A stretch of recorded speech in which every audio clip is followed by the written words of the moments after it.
Greetings, nail peoples. It is March 29th. It is Nails Over Coffee.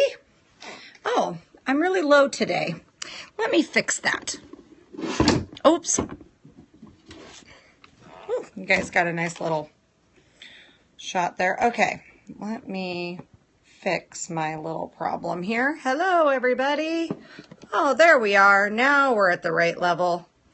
Ah, I forgot my little proper upper thingy. Come on in. Come on in. Hello. Hello, everybody. Yeah, so it is Nails Over Coffee. It's Tuesday? Yeah, March 29th. And hi. Oh, lots of our regular gang joining in today. Good evening over there on the other side of the pond. Hopefully we won't have any wankers in here today. All right. Hello. Hello. Come on in, everybody. Oh, I see some new names. That's good. Good.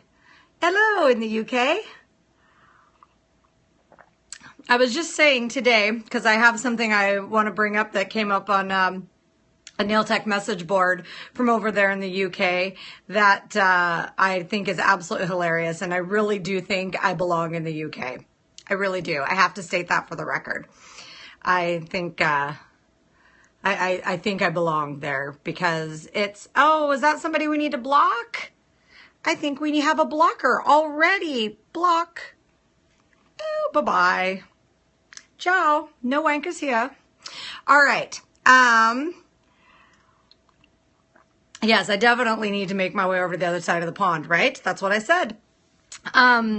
Because I really, really do enjoy British humor and culture with the U's and all of that, color and humor and all that, added a U in there that's not in the American word. All right, so today we have my Mrs. cup that I've splashed all over because I love my mini Mrs. cup. So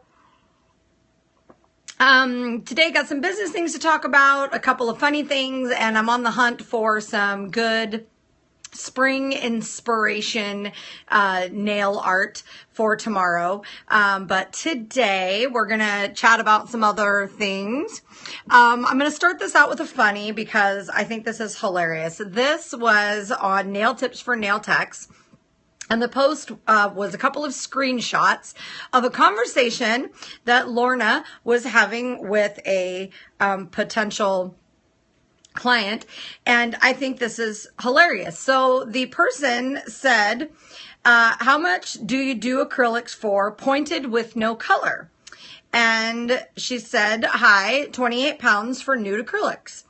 And she said, what about just clear? And she said, it's still 28 pounds. I use quality products and offer top quality application. And then she says that her clients go without lifting or breaking a nail.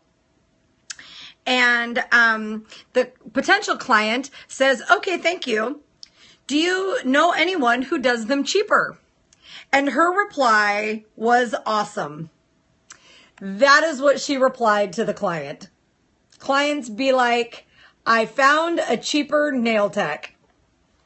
I died, like dead laughing because, oh my gosh, that is so awesome. Now, I commented, and I've seen that pic before too, right? I commented that I had apparently no response.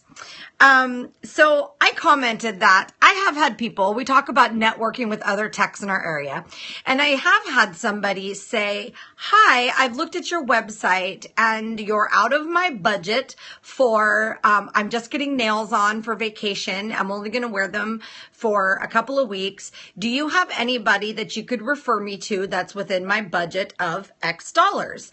And she asked so sweetly, and she was so nice in our conversation that I did refer her to a local salon that was closer to in her budget that I thought could do the art she wanted. I said they would be close. I didn't know if they'd be right in her budget, but they do good work, and she was just looking to get them on for holidays. So I was like, you know, when she asked so sweetly, but if somebody's asking me like, hey, how much? hey, you know anybody cheaper? That's exactly what I think of, is that meme of, clients be like, hey, I found a cheaper nail tech. So if you're going to ask like that, that's the cheeky answer you're going to get, which I love. That literally made my whole day. So that was awesome, right? That's like what I talked to you about the other day. Absolutely, Jess. So some people can be so rude, and right, I think that people don't necessarily understand how rude it is to ask like that. It's one thing to say, you're outside my budget, so could you help me find someplace that is? That's a totally different way than of going, hey, yo, do you know somebody who's cheaper? Yeah, I'm pretty sure you can go just about anywhere and find somebody who's cheaper. So yeah, good luck, walk around, bye-bye, as that whole bye Felicia, like it all depends on how you ask. I get that not everybody's in my budget, and that's fine. I want everybody to have whatever kind of nails they're looking for in the budget they can afford, whether they're doing it themselves at home or whether they're going to go to a salon where they don't have to make an appointment, and that's working on high volume and all that. Like, I don't care about that. What I do care about is you asking me rudely. That's what I care about. So that's the whole clients be like, hey, I found a cheaper nail tech. Yeah, I'm totally down with that. Best response ever to that. Best response ever. Love it. Love it. So, on another note, I have been having a lovely conversation with a sweet nail tech in South Africa who was concerned because she's recently licensed out of training, and she did a full set of pink and white gel nails. It's their version of gel. It's a little different than what we call gel here. It's basically like a gel that you put the powder in for added strength, like what the Star Nail product has. And she took like 3.5 hours, and her employer was really kind of beaten up on her about it. And I said, when you first start out, like, focus on doing it right, and then the speed will come later. And good day. And I said, and tell your employer to stuff it unless she wants to pay for more training for you. Now, if she's your employer and she wants to pay for more training for you as your employer, that's different. So we're seeing here, like my first set, 4 hours, and practice makes perfect. Absolutely. Gel nails, the client left happy. Exactly. The I say gel nails all the time are easy to do, but difficult to master. And that really is sort of true about a lot of our nails, but gel especially, because it seems like gel should be really easy, especially if you're applying it over a tip. But it's really not. It so depends on the type of gel you're using compared to how you work and what you're doing with that gel. French gel is so much harder than doing just one color gel. And if you're doing a French or any kind of art over that, it can be very different because it's soft, right? And it keeps moving until you put it in the light. When you're first starting, a self-leveling gel and flash curing between nails will be your hero, because then you don't have to worry so much about the gel moving while you're working on the next nail. And so yes, I'm still struggling with gel, saving up for the CND course. Yeah, when you get into the major gel brands, using like self-leveling gels and everything, I don't think I really perfected my regular routine gel application until I got my advanced training for the spa I worked at, that really sort of fine-tuned my gel application. Until then, I was just kind of doing it, but I wasn't really great at it. It's still not my medium of choice. That's just personal preference. Yeah, see, not a biosculpture fan. I know a lot of people who are. I'm just not. I tried it years ago.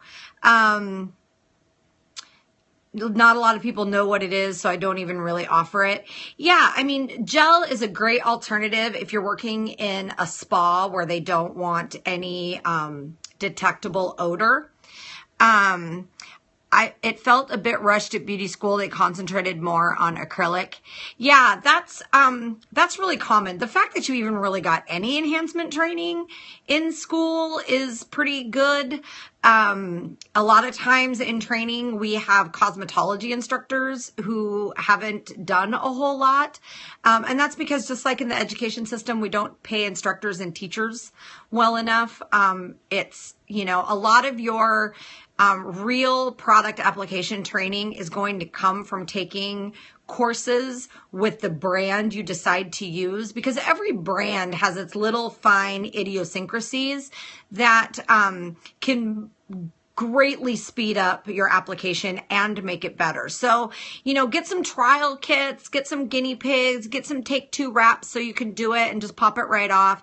Do some playing around. I'm doing a video. A lot of you guys have seen my product trials on Periscope. I'm doing a video for the University of Nails on basically the steps of how to try out a product. Try as many products as you can get your hands on for as low cost as you can get your hands on, and then see which ones work the way you naturally want to work. And then you can do some, oh, yay, love you of nails. I love my members. So that you can really kind of get a feel for what they feel like with the way you work. And then you can invest in a line along with some education for that line that will teach you specifically how to use that product best. And then you can do a little more practicing with that product, and then you'll come into the market with a little bit more confidence and a little bit more speed. And then your speed just gets better and better over time. And the more you do, the faster you get. And, you know, then again, with nail art and all that other kind of stuff, it really just sort of depends on what you're doing with it too. So, you know, for people who are just starting out, don't get discouraged. Practice and time brings speed. Doing good nails, especially if the client has a heads up on how long it's going to take you when they book their appointment, tell them how long you're booking them for. People want right.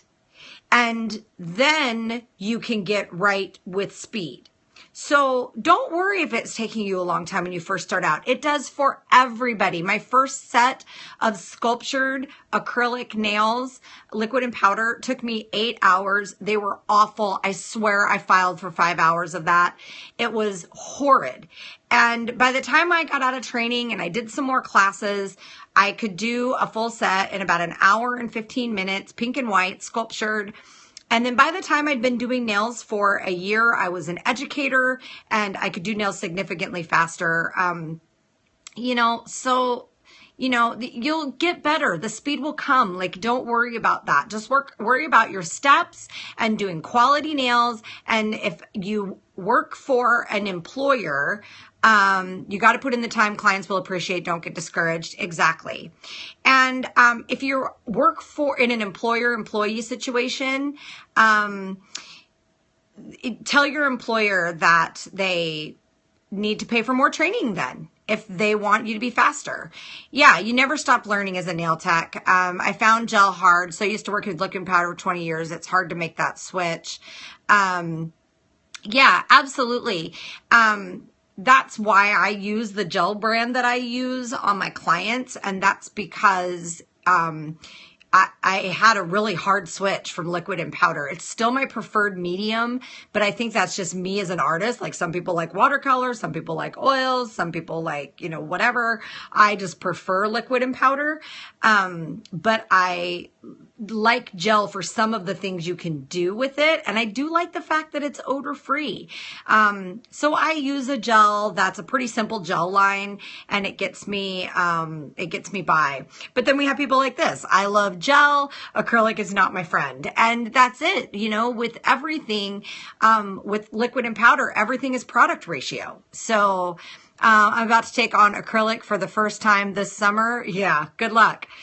Just remember, everything with liquid and powder is about product ratio. And if you pull a bead of acrylic out of the powder and it's too dry or it's too wet or whatever, just do yourself a favor, wipe it off and try again, because trying to manipulate a product that's the wrong consistency when it's on the nail is way harder than and takes way longer than just wiping it off and getting another bead.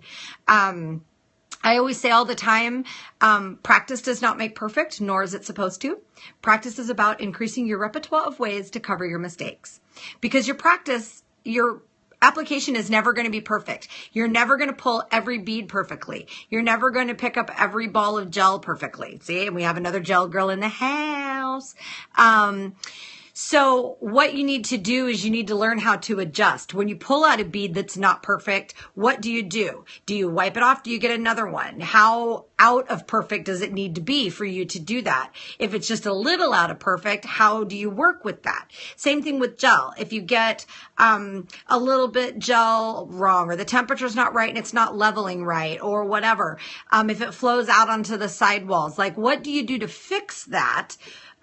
Without reinventing the wheel. That's what practice and time teaches you. And that's what gives you speed. So just keep practicing at it. Whatever your preferred medium is, keep practicing at it. I swear the time will come. I swear.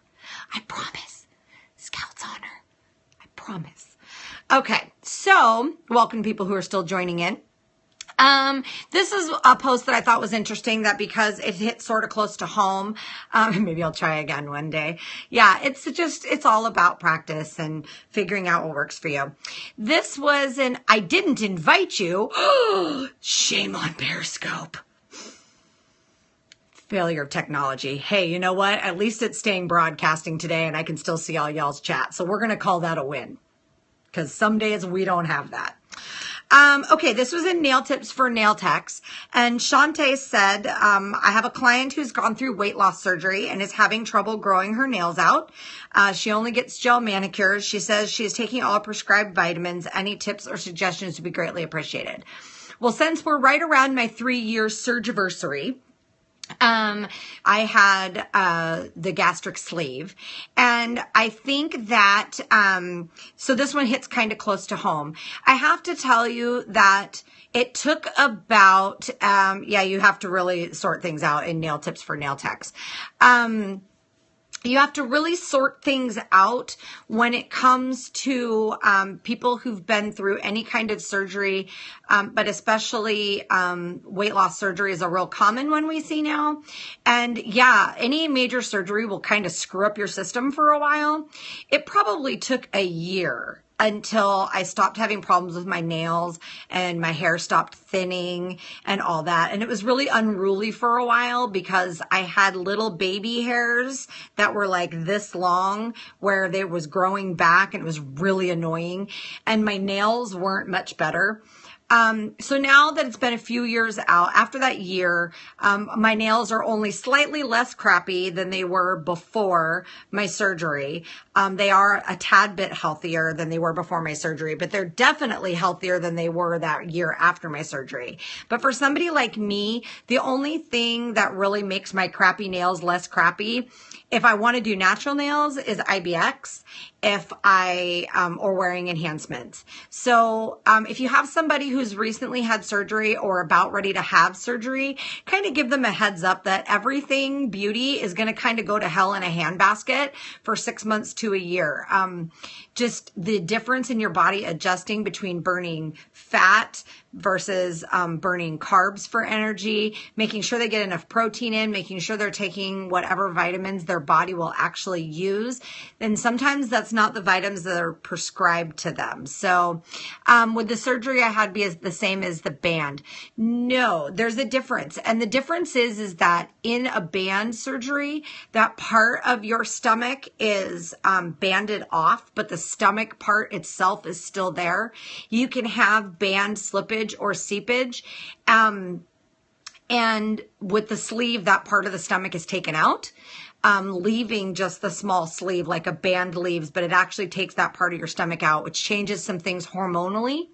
Plus also people who've had gastric bypass, Roux-en-Y, gastric bypass, they actually have a malabsorption difference because they've had a portion of their intestine rerouted. And so they don't absorb vitamins the same way. And so they are more likely to have vitamin deficiency type problems, especially while they're losing. So if you have clients who are going to go through this, make sure, so would the effect on the nails and body be different too? Yes, it is. Banding does have a very different effect on your body than any of the actual stomach removal surgeries or bypass type surgeries because of hormonal differences, the chemicals in your body, hunger hormones, leptin, those type of things are all different if you've had the actual removal of the stomach or rerouting versus banding off. So for people you know who are clients who are considering going through this or clients you have who have been through it, it's important to let them know that that first year can be really tough on hair and nails and skin. Finding a bioavailable vitamin for them that works is going to be the best thing, and regular care. And then it does start to get better. So tell them not to lose hope. So I thought that was a really interesting post in Nail Tips for Nail Techs. We've had some other fun things. So right now I'm going to talk to you about people who are either salon owners or are going to aspire to be salon owners at some point. I would strongly encourage you to make Tina's blog, This Ugly Beauty Business. I think Jamie works on the blog too, but it seems like I always repost from Tina. thisuglybeautybusiness.com. You can go to the website. It's got all the blogs. You can search for keywords in the blog posts and it'll give you responses. But there's one in particular that's on my mind today because it's been a topic of discussion, which is non-compete clauses. If you have booth renters, you cannot have a non-compete clause. Period. Period. Period. End of discussion. Booth renters are booth renters. It's just like they're renting a little 10 by 10 or whatever square footage from you. You cannot regulate to them hours, what they wear, how they collect their money, what product they use, what crap they put in their space, what they retail, whether they stay, go, leave, whatever. You can't regulate any of that. None of it. Zero. I even tried back when I was a salon owner to see if I could put language in that would make some of that part of their lease agreement. Can't do it. It's illegal, unenforceable. Don't do it. And if somebody asks you to sign a lease that has those kind of things in it, tell them and go find somewhere else. Okay? Can't do it. Now, as an employee, you cannot have your employees sign a non-compete clause. They are unenforceable in court anyway, and all it does is make you look like a self-important jackass. Don't do it. And if you're a nail tech and you're looking at working somewhere that wants you to sign one, tell them that you're not going to sign it. Keep the link saved for Tina Alberino's blog post about it and show that to them and say, hi, doing this makes you look like a insert whatever whatever colorful phrase your country would like to use that's somewhat appropriate and isn't going to get you slapped. You can, there's a fine line between non-compete and non-solicitation. Okay, yeah, Rain, everybody, Rain Victoria is my offspring and the apple does not fall far from the tree, so keep that in mind with any of her comments. She likes to join us here sometimes. So, non-solicitation clauses say that if you leave, you will not solicit your clients from said establishment for your new establishment. That is important because if you've been an employee, it's been the salon's advertising that has solicited those clients to begin with. Now, if you brought those clients with you, that's where the area gets a little gray. But if you brought those clients with you, I don't know that you probably know how to get a hold of them without accessing client records because you access them to bring them with you. So there's some fine line about the argument about solicitation there. So a non-solicitation clause is a little more enforceable because it can be defined as you approaching said client who your salon paid to bring that client in. That is difference between non-compete. Non-competes are ridiculous because clients are not assets. Client lists can potentially be assets for the purpose of solicitation, but clients themselves are not assets because exactly, they don't own them. Nobody owns the client. So if the client wants to find you when you go somewhere else and go to you, nobody can stop them. So my friend and I are teaming up with, has approached her through her new business. Right. I mean, that's the thing is, old boss has threatened legal action. So see, here's the thing. There's that non-solicitation thing. If there's a non-solicitation clause, yes, some owners have no knowledge and that's a fact. Even myself back in the day, there were so many things I didn't know when I had renters that I know now and would do differently. So learn from my experience and please share other people with Tina's experience and all the amazing blog posts she has in this ugly beauty business. But no. Stop in the name of nails. No. Unenforceable, non-compete clauses. You just can't. You can't tell somebody that they can't go work down the street from you. Okay. So you can just tell them, right? You just can tell them that they can't solicit you can't solicit your clients, which is why in a lot of salons and spas, if you give them notice that you're leaving and you're going to another place and they already know you to be just a tad bit unethical, they won't let you work out your notice. And that's why. Okay. So in my case, I tend to be incredibly too ethical as far as it goes for some things. And so when I worked at the spa I worked at, I gave them 2 months notice that I was leaving and they let me work out my whole notice because they knew I was referring internally into the spa and anybody who was going to find me was going to find me anyway. So they let me work out my whole notice because they knew I wasn't going to spend the next 2 months telling everybody where to find me in 2 months.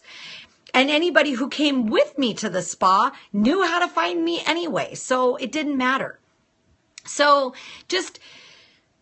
I know as a salon owner, when you have employees and you've invested in them in training and good relations are important. Yes.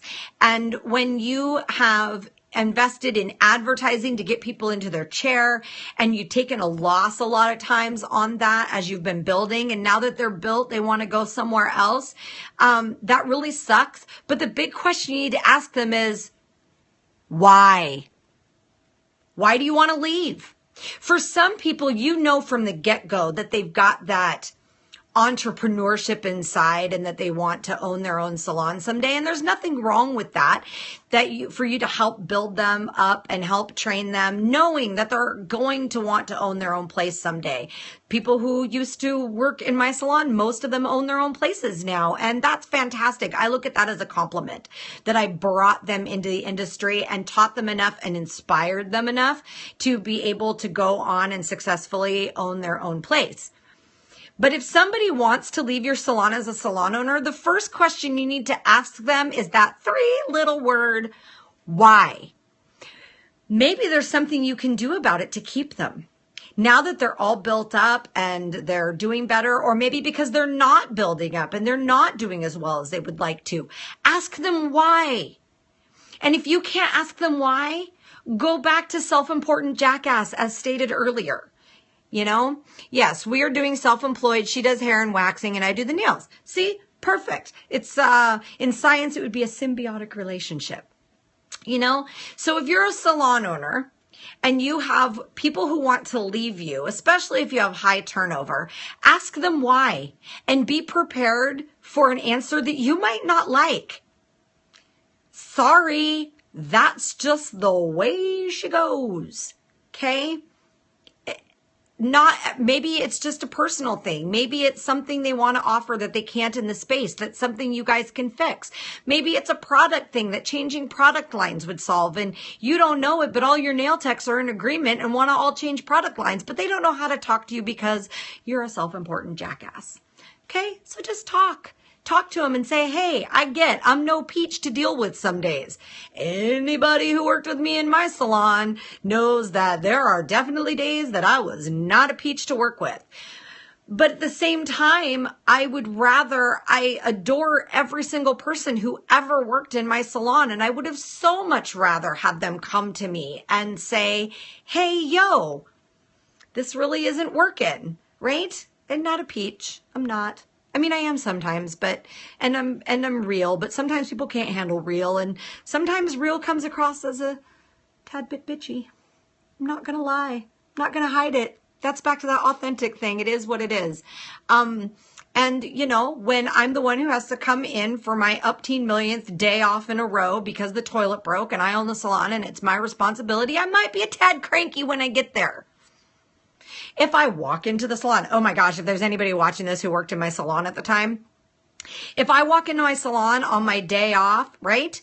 And Miss Bitch is right. On my day off and there's some rap station crap blasting out of the speakers that can be heard outside the building and I walk in, you're right, I'm going to lose my ish when I walk in because I could potentially have somebody that I've tried to get to come to my salon who comes in and I'm not there that day and they might want to book an appointment with me, but because they can hear the crappy music all the way out in the parking lot, they determine that that's not the space for them when that would never be happening if I was there. So whether I'm there or not, that's still part of it.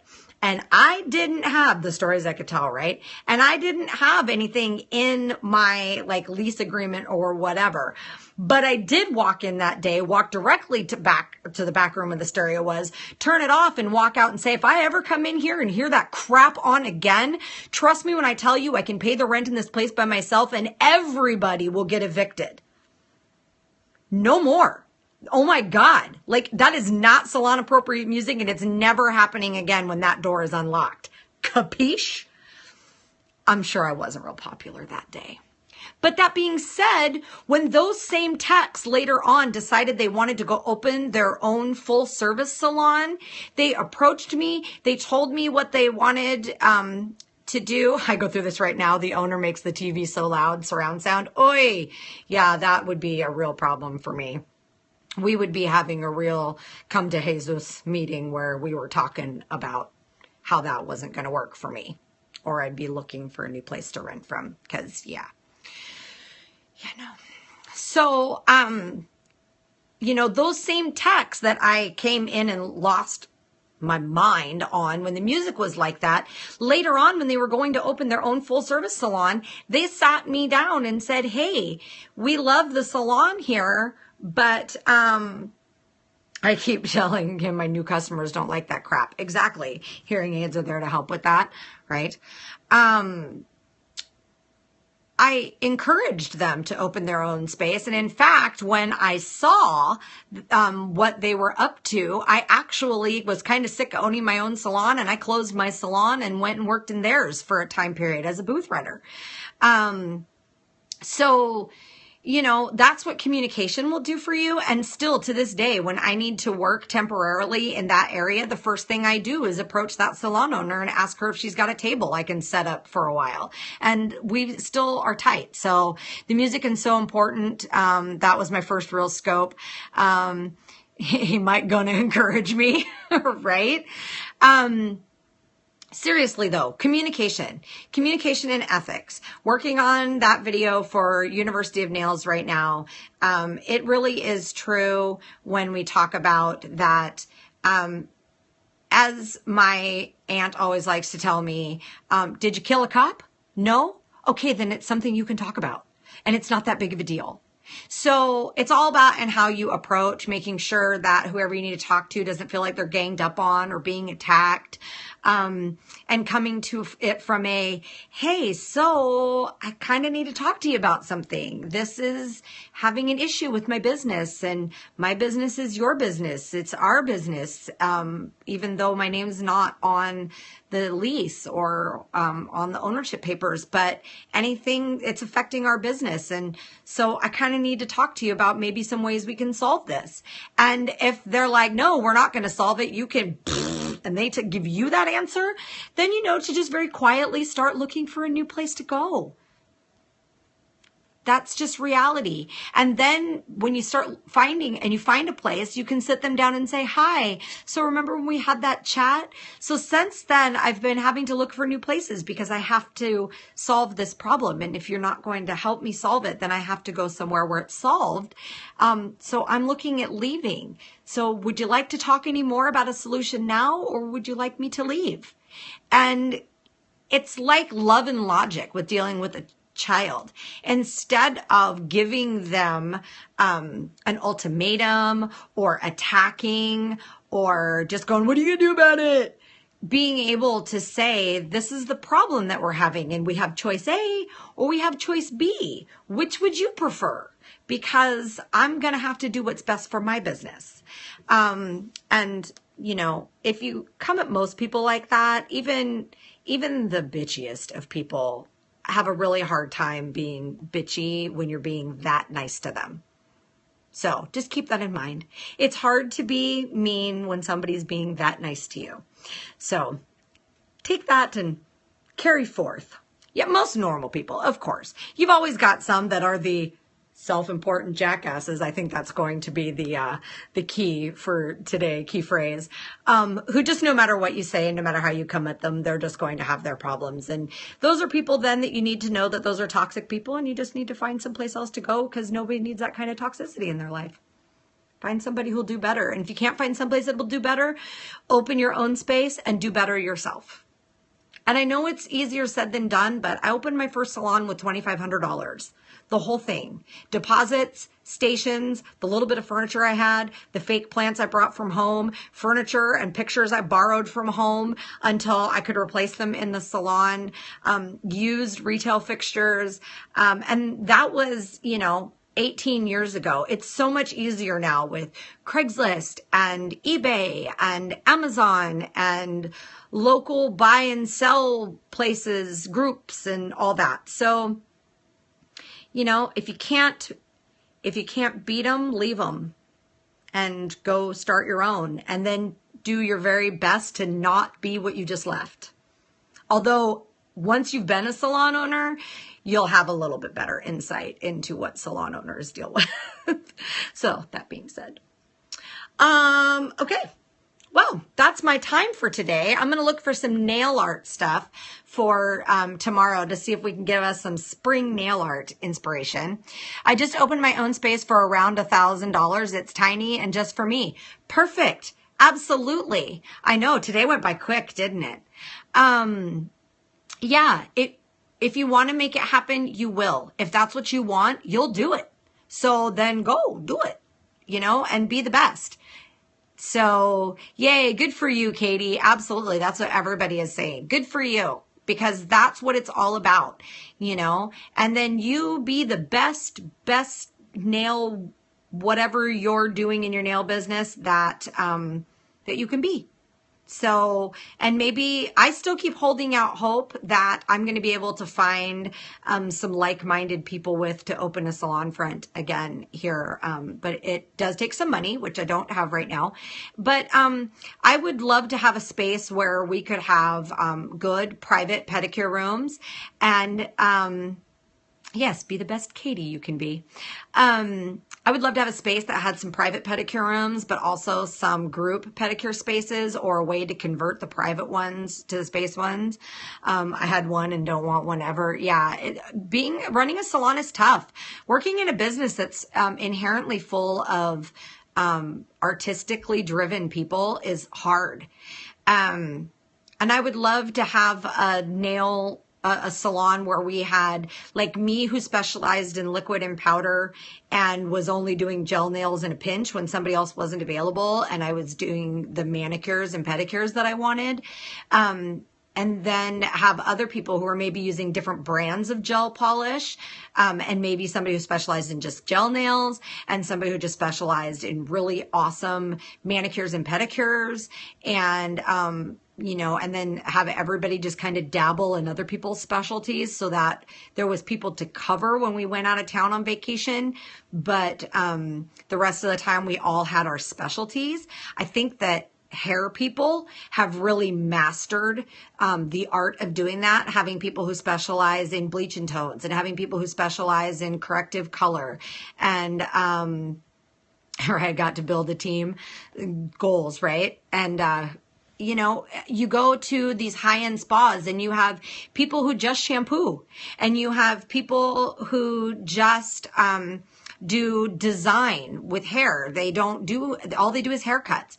And you have some that specialize only in certain kinds of color, and some that specialize just in balayage and all of that. And they can do the other things, but they don't as their primary course of business. And I think that that would be something that, if we're going to reinvent the mid-range price nail salon, that's not a spa, and it doesn't have spa amenities, but it's also not a discount salon either. If we're going to get back into that mid-range price salon, then we need to start looking at specialization like that, and who we bring in that will complement that specialization. So, maybe someday.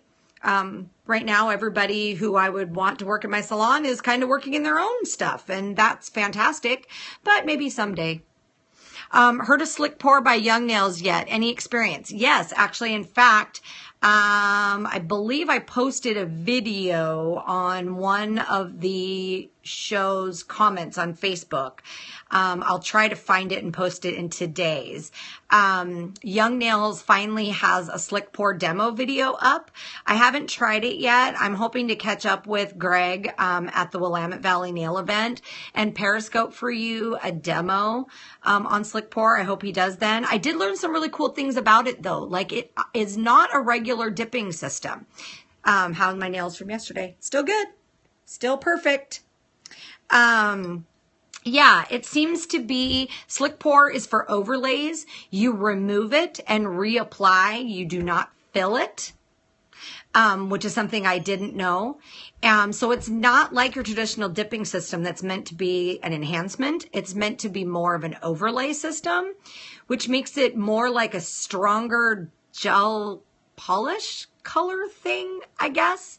So it's definitely trying to tap into a small unserved market, or underserved. And so we'll see how it turns out. I'm hoping to be able to get my hands on some of it. More like, acrylic gel, right? Yeah, I'm not really sure. I would like to get to ask, Greg about it, if I can corner him for a minute during Willamette Valley Nail event when I'm periscoping. He is so high energy when he's teaching, and the Young Nails booth is always so busy when he's there that I'm not sure that I'll be able to grab him, but I'm going to try, because I would like to know some of the theory for bringing a product like that in. Yeah, watch the demo on YouTube. So yeah, I haven't really heard much about it yet. I have some people who have tried it and are wearing it. They picked it up at ABS Chicago and are going to keep me posted. Somebody asked me about caption. Does caption get thick in the bottle like Vinylux does? And I said I didn't know. I would reach out and kind of look into that. The price on Slick Pour here in the US seems to be comparable to what you would expect for any type of an overlay system. For here in the US, the small containers of powder are $9.99 US dollars, and a starter kit is $50. And that comes with one color, and I think that's on intro special at Cosmoprof, and also on the Young Nails website. So you might want to look into that. It's not bad. I think there's 30 colors.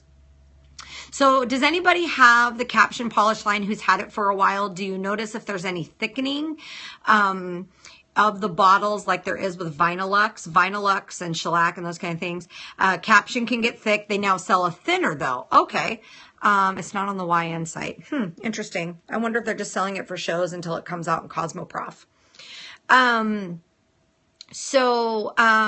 Okay, but see, I'm okay with it thickening as long as there's a thinner. Because like Dazzle Dry can sometimes get thick at the bottom, but Scope Train sent you an email, an invite. Okay, yeah, I got it, and I actually replied, so unless you sent it to me since I've been broadcasting. Because I also hit you up on Instagram too. All right, well, that's going to pretty much do it for today's show. If you have any comments about anything we talked about today, feel free to come to the Facebook page and leave them in the comment section below the link to today's post on the video. Please go to the Facebook page for University of Nails, check it out, like it, and share it, and sign up if you need some business education. There's a link to join now right on the Facebook page. Informative as usual. Thank you. You're very welcome. Thanks to all of my gang who comes to join me here. And I'm trying to get my schedule together for taping and for periscoping some trials that I have from some products that I've gotten. And yes, we've got our U of Nails Junkie here. It's a great site, giving it a plug. Yeah, thanks you guys for joining me. Please go check out University of Nails. I have about 15 videos I'm recording. Starting on Wednesday, I'll be recording lots and lots, and then it'll take me a while to get them edited up, but I'm definitely working on it. So the more people join, the more I can afford to do, and the more shows I can go to, and the more I can travel, and the more classes I can do for cheap. So please join. Please join. I wish Periscope paid me, but it doesn't. So this is just a labor of love. All right, guys. From my 3-year Surgiversary, still have 35 pounds to go that I can never finish. Now I just have to good old exercise like everybody else. But I will catch you guys tomorrow, same bat time, same bat channel, and I will try to bring some spring nail art with me. So, toodaloo, farewell, goodbye. Thanks for joining. I hate hanging up when you guys are hearting me.